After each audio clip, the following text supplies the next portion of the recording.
पिला मानकु मो चैनल को स्वागतम। आज आम वृक्ष दिवस उपलक्षे सुंदर भाषणटी शुणा। वरेण्य सभापति महोदय, सम्माननीय प्रधान आचार्य, पूज्यास्पद गुरुजी और गुरुमा वृंद तथा मोर छोट बड़ भाई और भौणी माने समस्त को विश्व वृक्ष दिवस उपलक्षे अनेक अनेक शुभेच्छा और हार्दिक शुभकामना। आजिकार वक्तव्य आरंभ करने पूर्व मु सूचाई देवाक चाहे जे एक महान दिवसर शुभ अवसर में मते किछि वक्तव्य रखिबार सुजोग प्रदान करिथिबारु मु मोर श्रेणी शिक्षकों को धन्यवाद ज्ञापन करबा सह निजको धन्य मन करू। आपण माने समस्ते जानती जे समग्र विश्व दिन को दिन एक गभीर संकट को सामना करने को जाउछि। उन्नति और प्रगतिर नारे आमे जहाँ सब करि चलिछे यह समग्र विश्व पई महाघातक रूपे छिड़ा हेबा को जाउछि। ताहा आजिर वैज्ञानिक परिवेशविद तथा भविष्यत उपरे तीक्ष्ण नजर रखुथिबा बुद्धिजीवी मानक सकाशे आउ बुझिबाकू बाकी नाही। मात्र एसबु सत्वे लोकंक मनरे ए विश्व को मरण मुहर बचाइबाकू आशानुरूप सचेतनता प्रकाश न पाइबा वास्तविक गभीर परितापर विषय अटे।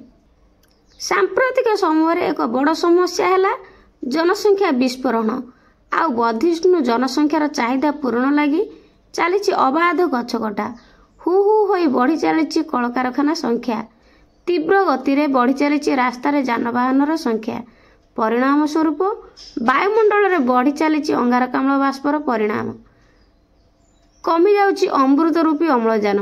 अंगारकाम्ल बाष्पर वृद्धि जोगु वायुमंडलर उत्ताप वृद्धि जीवन को करुछि दुर्विषह। परिशेष रे पर्याय परिमाण रे वृक्षलता थिले अधिक अंगारकाम्ल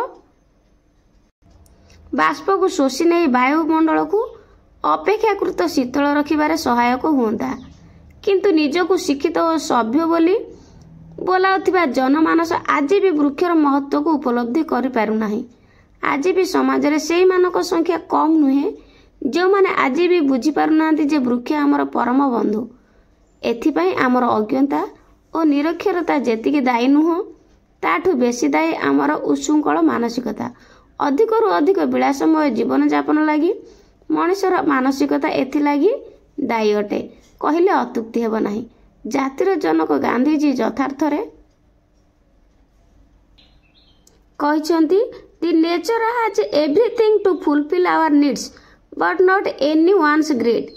आज भी ए समाज रे गछ काटुथिबा लोकंक संख्या गछ लगाउथिबा लोकंक अपेक्षा बहुत अधिक अटे। वृक्ष हमर परम मित्र, वृक्ष आमर यथार्थ बंधु। यह प्रत्येक व्यक्ति हृदयंगम करिवार अछि।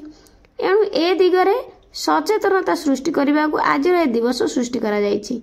1969 मसीह वर्ल्ड फॉरेस्ट कांग्रेस एही दिवसर पालन लगी निष्पत्ति नेबा परे 1971 मसीहा ठारू प्रतिवर्ष मार्च 28 तारिख को विश्व वृक्ष दिवस रूपे करा जाय आसुअछि।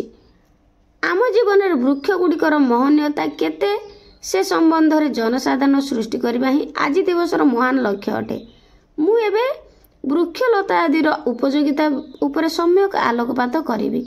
वृक्ष हमको केवल अमृत रूपी अम्लजान प्रदान करे नहीं बरं एहा हमर बहुविध उपकार साधित करिथांती। एहा खाद्य प्रस्तुत करी आमको जोगाई थांती जहा हम जीवन धारण पई एकांत अनिवार्य। वृक्ष आदिर उपलब्ध काठ को आमे जाळेनी और गृह निर्माण आदि रे लगाऊ। वृक्षलता आदिर विभिन्न अंशरू प्राप्त औषध आदि आमको विभिन्न रोगरू बचाई सुस्थ रखिबारे साहाय्य करती।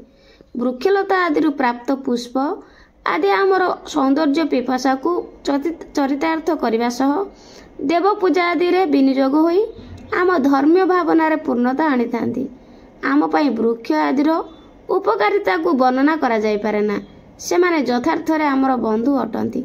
सेमानको उपस्थिति व्यतिरेके आम उपस्थिति असंभव अटे। शेष रे मो वक्तव्य शेष करबा पूर्वरु एतिकी चाहिबी जे प्रत्येक व्यक्ति वृक्षर उपादेयता को मर्मे मर्मे उपलब्धि करंतु। फलस्वरूप ए विश्व आसन विपदर रक्षा पाई परिबो ओ मनुष्य जीवन एटी सहज सरल और सुगम होई परिबो। एथि सहित मोर वक्तव्य को मु एठी विराम देबाकू चाहिबी। धन्यवाद। जय हिंद।